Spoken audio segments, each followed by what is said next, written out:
to Economics, paper 1, January 2022. So which one of the following is a function of the price mechanism? So it's simply talking about the function of price, which is signaling, incentive, and rationing. So that is the question they're asking. So they said, which one of the following is it? So an increase in the price of hand sanitizers caused by an increase in demand will ration them to those who are most able to pay. That's the answer anyway.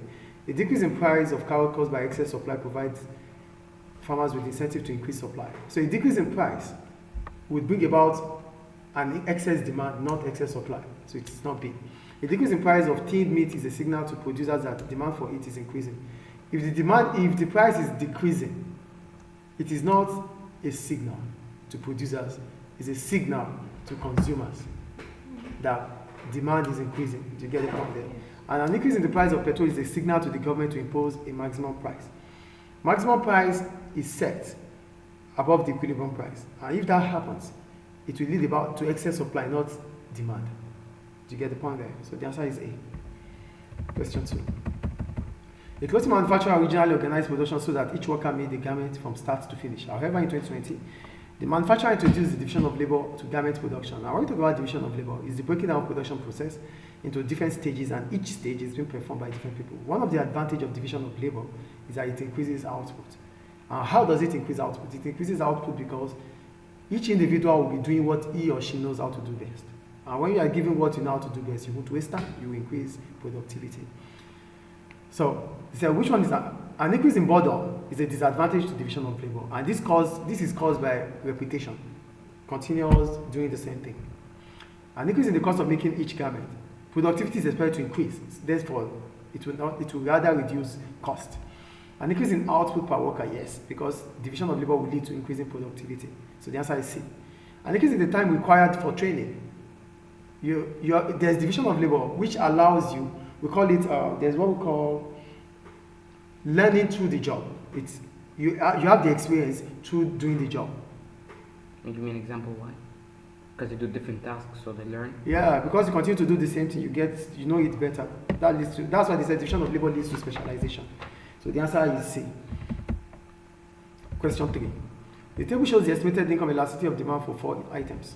Which one of the following can be deduced from the table? Caribbean holidays are inferior goods. It's not inferior because it's positive here. Inferior goods are positive. Inferior goods are negative, not positive. If they are talking about bus travel, yes, we have said, okay. Demand for healthcare is income elastic. If demand for healthcare is income elastic, it will be 0.7. Do you get yes? I thought a normal good is a good that is 0, or is that not already? Normal goods are positive and it's less than 0. Less than 1. Less than 1. Oh, less than 0. Electricity is 0.4, which is a normal good because it's positive and it's less than 1. Demand for bus travel is priced in elastic because it's income. It is not about quantity demanded. It's not about price. It is income, so it is not D. Clear. So the answer is C. Question 4. The diagram shows the market for vaccination against measles. There's cost and benefit per vaccination. The graph already tells us that there's marginal private cost and marginal social cost, and there's marginal private benefit and marginal social benefit. When the graph faces when the graph faces downward, it is beneficial to consumers. So that means there's a welfare gain when the graph faces downward. But when the graph faces upward, it's a welfare loss, which is more of social cost increasing than private cost.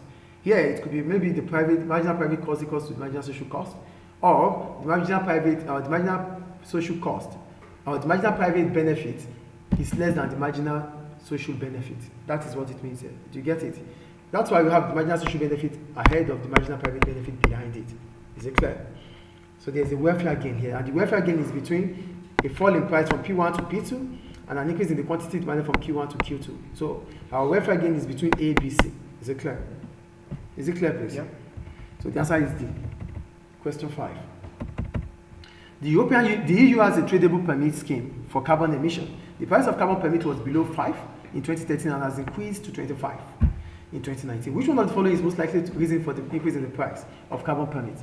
An increase in price would have been as a result of a fall in the quantity supplied or an increase in the quantity demanded. Look at those two situations. The two situations that will bring about increase in price could be a fall in the quantity supplied or an increase in the quantity demanded. So we check. The EU issued 2 fuel permits in 2013. So here, if the EU issued 2 fuel permits in 2013, but we're talking about 2025, in 2019. If they issued 2 fuel in 2013, then the price would have risen in 2013. But here it shows that the price is reducing, is low in 2013. That would have meant that the EU have issued more permits in 2013. B, the EU issued too many permits in 2019. If the EU issued too many permits in 2019, it will bring about a fall in price. The demand for permits decreased between 2013 and 2019. If the demand for the permits decreases in 2013 to 2019, it would reduce the price. That's why I told you that an increase in price would be about an increase in quantity demanded or a fall in the quantity supplied. So if the quantity demanded is reducing, price is expected to fall. Is it clear there? So the supply of permit was reduced between 2013 to 2019. I told you earlier that an increase in, there are two situations that will bring about an increase in the price of a product. An increase in the quantity demanded or a fall in the quantity supplied. So a fall in the quantity supplied means the supply of permits was reduced. So that brings about a shortage. That would increase the price. So the answer is D. Question 6. The table shows the total utility received by a consumer from consuming glasses. And when we talk about utility, utility is the amount of satisfaction that can be derived from the consumption of any commodity. That is utility. Then we have marginal utility, which talks about consuming extra quantity, which brings about reduction in the quantity, in the satisfaction of consuming extra. So here, the first drink brings total utility of 2. The second drink increases the utility. The third increases the utility. The fourth increases the utility. Going from the fourth to the fifth, the marginal utility reduced. So it means after consuming the fourth glass of juice, the marginal utility starts diminishing. Is it clear? So the answer is B. Diminishing marginal utility sets in with the consumption of the fourth class. So after the fourth one, it decreases. Yes. Satisfaction. That takes us to question 7. In 2020, dairy farmers in India sold milk at a market equilibrium price. The price resulted in many farmers making a loss. Therefore, dairy farmers asked the Indian government to introduce a minimum price. So there's a market equilibrium. That is the first point. So if there's a market equilibrium, so setting the price above the market equilibrium will bring about excess supply.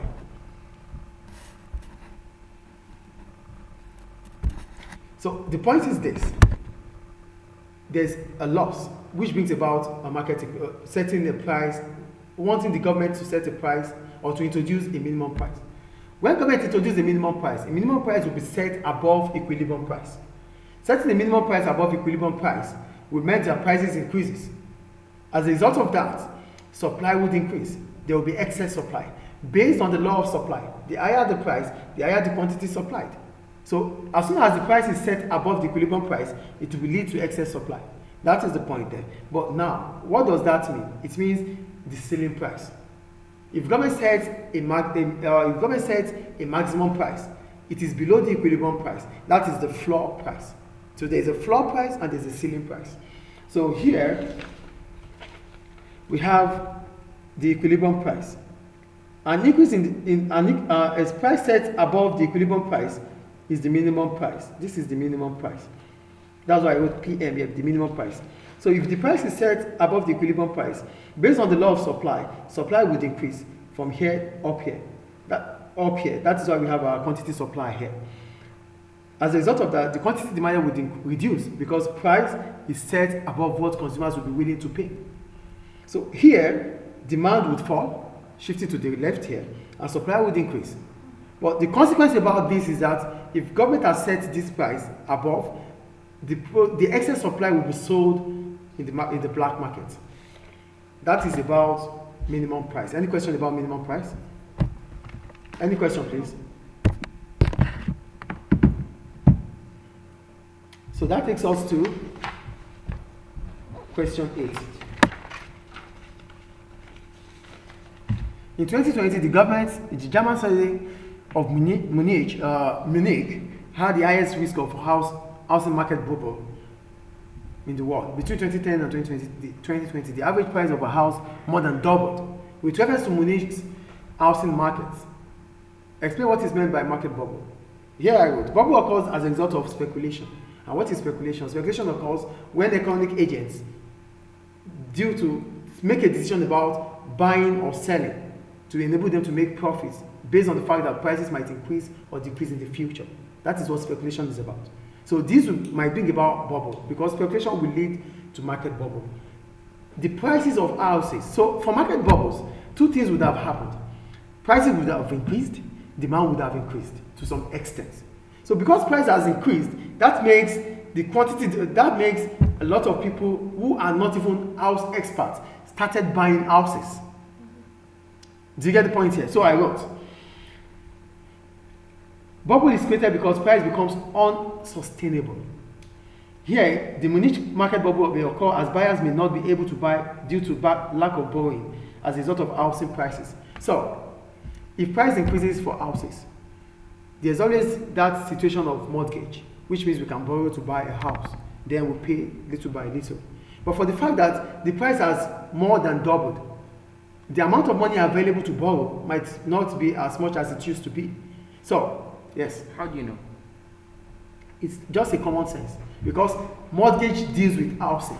Yeah, but why would you say mortgage and all of this? So, how do people, when prices increases, how do people buy houses? By money, by paying. They buy it. Mostly houses are bought through mortgage. Mortgage. Yes. Monthly. You borrow the money from the bank. And you pay the bank keeps your documents. You pay them. So if the prices of houses doubled and the demand for houses is not increasing, that will bring about bubbles. So we have to create a scenario that will make it difficult for the demand for housing to increase. And one scenario is consumers not being able to have access to loans. So lack of accessibility to loans means that I won't be able to have money, borrowed money, to buy a house. So a lot of houses are there. No one is buying because I couldn't take a loan from the bank. So it's a scenario. That scenario was created first because of speculation.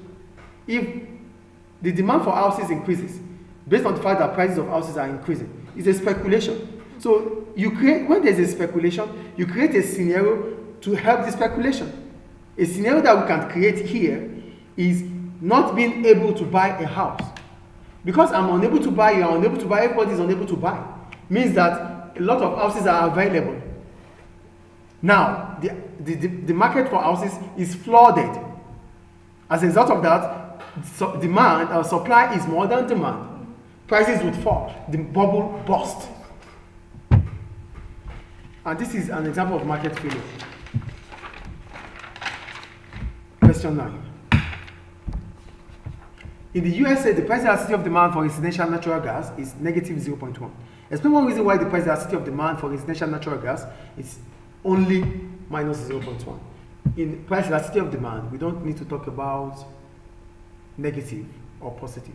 With signal or signs doesn't matter. So first is, what is price elasticity of demand? The degree of responsiveness between the quantity demanded and as a result of a change in price. Now, here, yes? Degree of response to quantity demand of a product as a result of a change in price. Yes. That's read about what you wrote there. Okay. So, now, based on what we have here in the case study, it's telling us that, because PED can either be elastic or inelastic. So based on the case study here, it is inelastic. So, why will the demand for a product such as natural gas be inelastic? It is inelastic because 1, it might not have substitutes. 2, it might be as a result of the time frame between finding a substitute, finding another one. So here I wrote, PED less than 1 is considered inelastic. According to the extracts, the PED of natural gas is inelastic. It is there already. It's not written, but it's stated. The figure is there. So which means there's no significant change in the quantity demanded of gas. As a result, there is less significant change. There is less significant change. So if there is no, it is perfectly inelastic. There's less significant change in the quantity demanded of gas as a result of a change in price. They told you, explain one reason why the price elasticity of demand is a residential gas.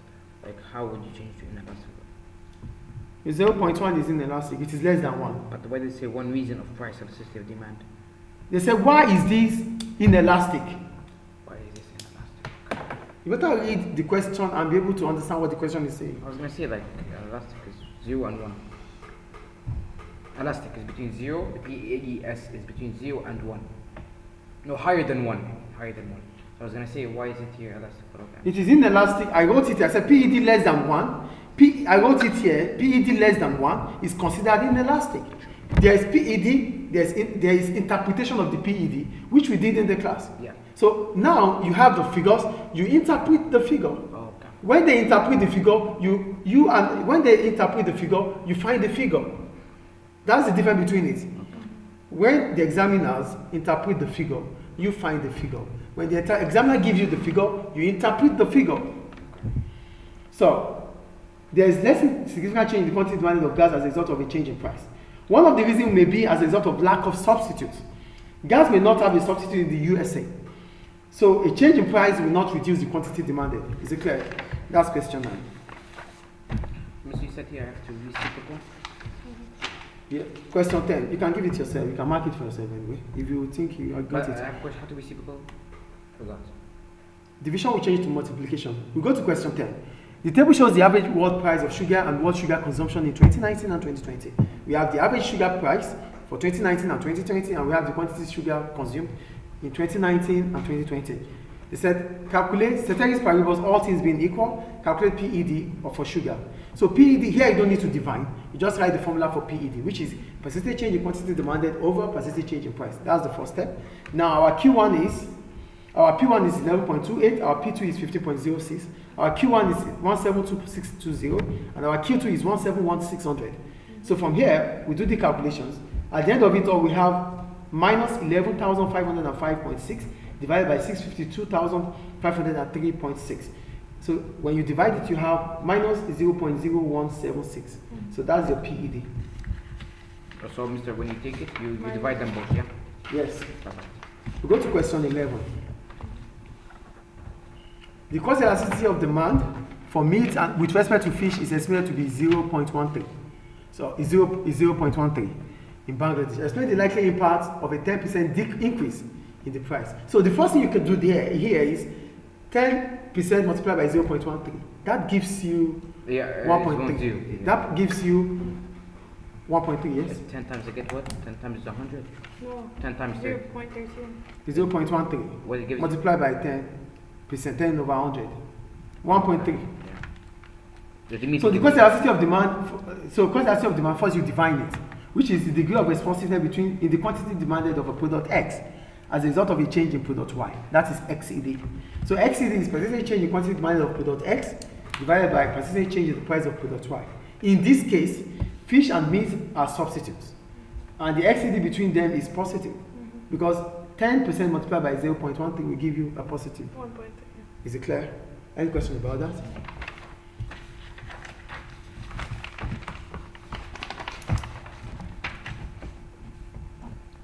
We go to question 12. There's a case study which is there for the exam for the students to read anyway. So the first question says, define the term indirect tax. Indirect tax is a tax on consumption of a good.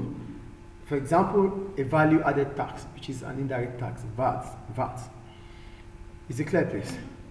Question B. Positive statement with reference to the titles of extract A and extract B. Explain the difference between positive statement and normative statement. Positive statement is a statement of facts which can be proven with evidence or figures.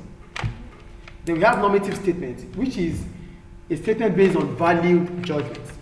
With reference to the data, positive statement like world cotton price rises can be proven with figure 1. That's the point there. Normative statement, clothing manufacturers should reduce environmental cost. That is, should there is a valued judgment. It's an opinion. Thank you. So I think that point is clear. We go to question C. With reference to figure 1 and extract A, analyze two reasons why between 1 April 2020 and 1 January 2021, the world price of cotton increased. Based on the case study, an increase in demand for cotton I just have to go to the case study now, so as students can read and while I'm explaining it. Okay, I'm in the case study.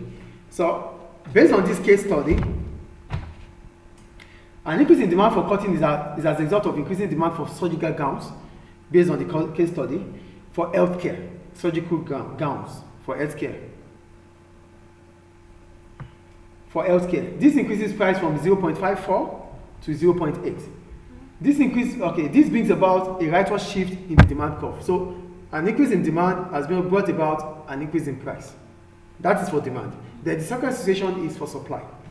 A fall in supply is as a result of a higher temperature, which is written in the case study, a higher temperature which is written in the case study, in Pakistan, which reduces the quantity supply of cotton, or the quantity produced of cotton, shifting the supply curve leftward. So both situations, there's a leftward shift in the demand curve, there's a rightward shift in the demand curve, and there's a leftward shift in the supply curve. Both of them will bring about an increase in price. And it is graphically represented here. We go to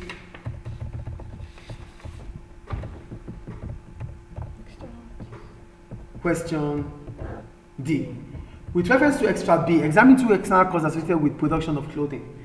External cost is negative spillover on third parties due to the actions of any economic agent, due to the actions of firms or individuals. That's why I use economic agent. I think it's clear. There's external cost associated, now I'm answering. There's external cost associated to the production of clothing due to the following reasons. One, clothing manufacturers produce 10% of annual global carbon emissions based on the case study. According to the case study, which means manufacturing countries will experience higher levels of external cost. Look at how I analyzed it. There's carbon emission. It said clothing manufacturers produce 10% of annual global carbon emission. If clothing manufacturers, they are in different countries, yes or no? So those countries will witness carbon emission. So that is the external cost. So that's why I wrote, clothing manufacturers produce 10% of annual global carbon emissions. According to the case study, which means manufacturing countries will experience higher levels of external cost. That is a situation of external cost. Two, burning clothing causes air pollution. In the case study, they said unused clothes are burned, right? So this will cause air pollution. Air pollution means it could affect our breathing. Yes or no? Yes. Negative externalities. Should be that or not? What? It will be a negative externality. It will be an impact on a negative. It's negative. It's external cost. There's nothing like it's external cost is negative externality. So burning clothing causes air pollution, which may cause breathing difficulties and increase the cost on healthcare services. Those are the two external cost situations. Is it clear? But can you not, like when they say increase of health, can we not say government will spend more, which will lead to government failure? Or no need to stop there? Government spending on healthcare is an external cost because government is spending more. Yeah. Too much or too little is external cost. And this is also a market failure anyway. So that takes us to question E.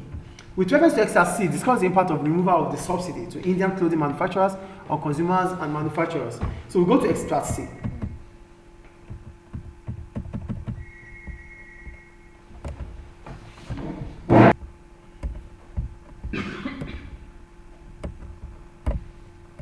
So we go to subsidy. Yes? We don't do the subsidy graph, the big one, the large one, which has just like... No, that's not what you're talking about. There's like the subsidy, I forgot the name, but it's a really big graph. Subsidy, please.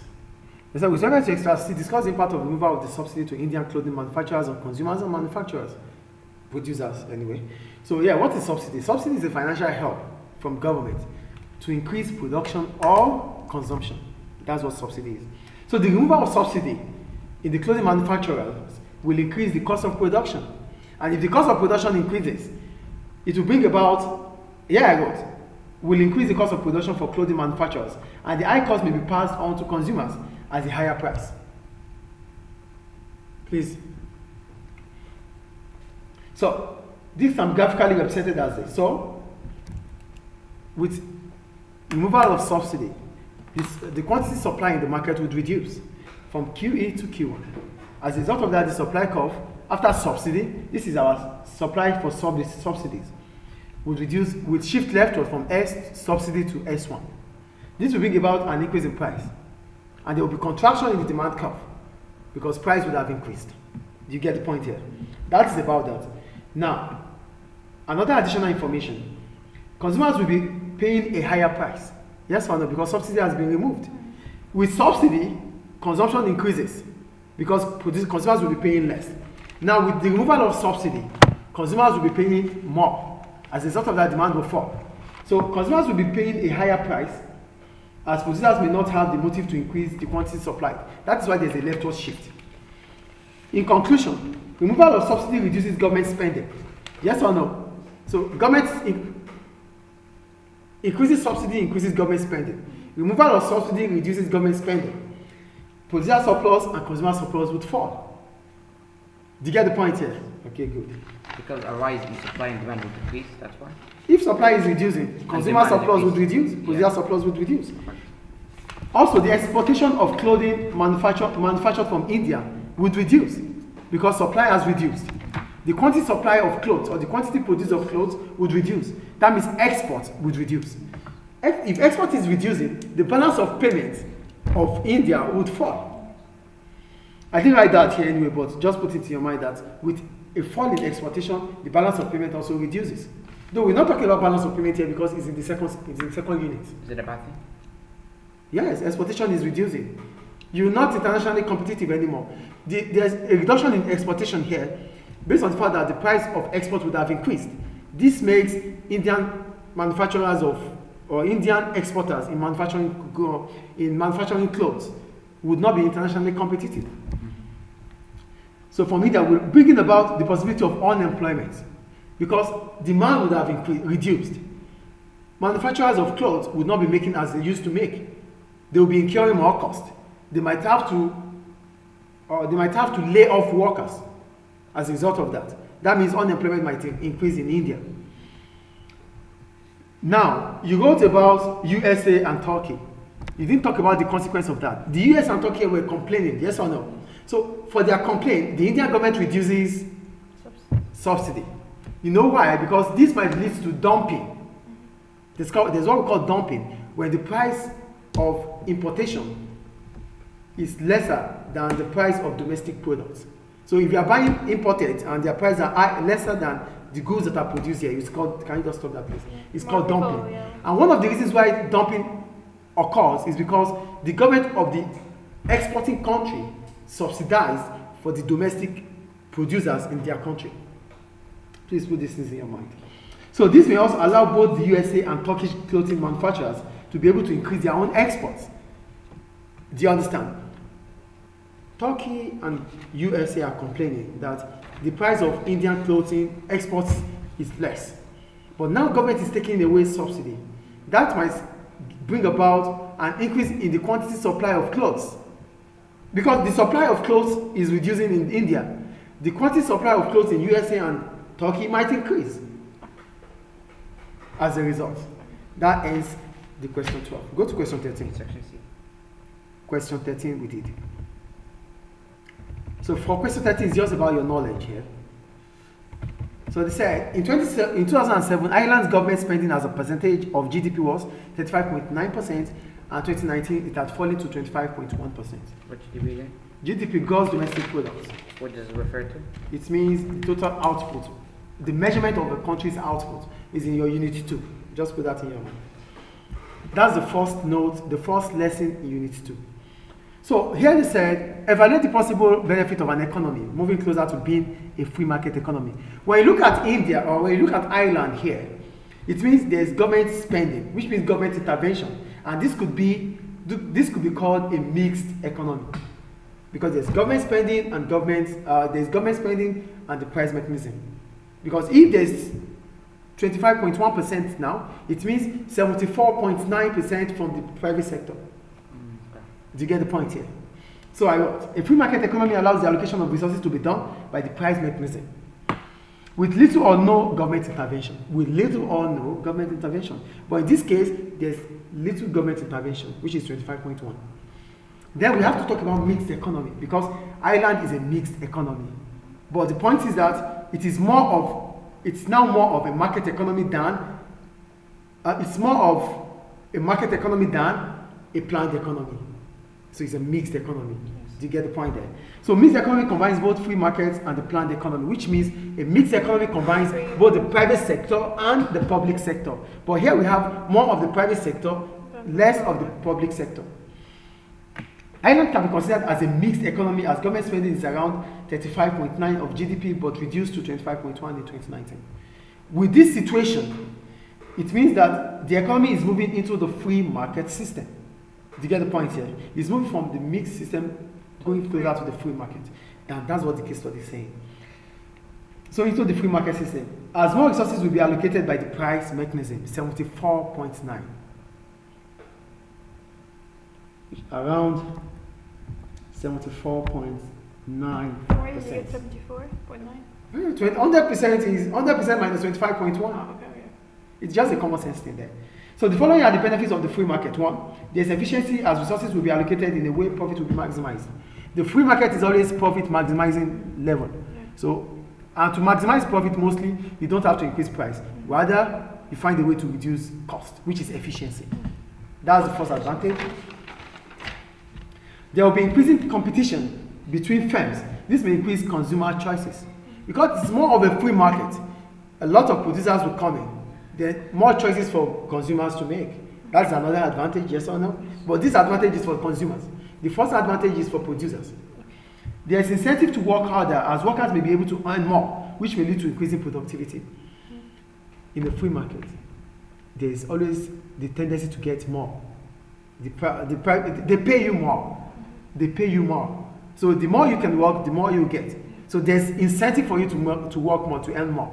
So that increases productivity, which is a benefit for both producers and and workers.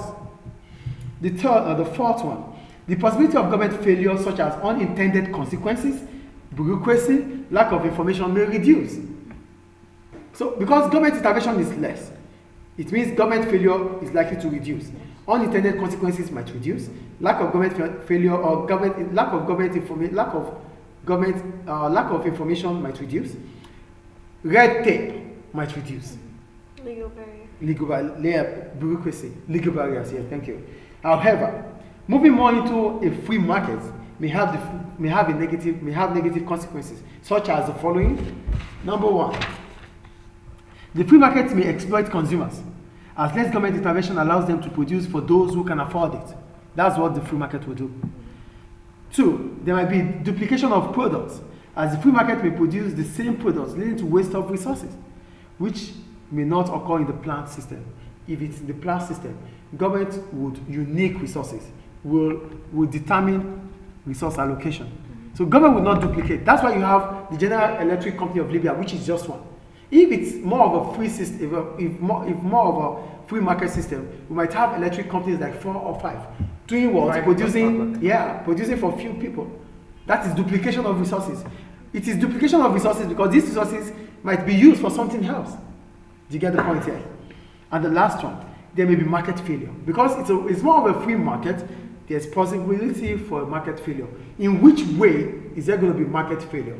It's not just going to be market failure. Government taxation? No. There may be, yes, under what? Under provision of public goods. Public goods, yes. Yeah.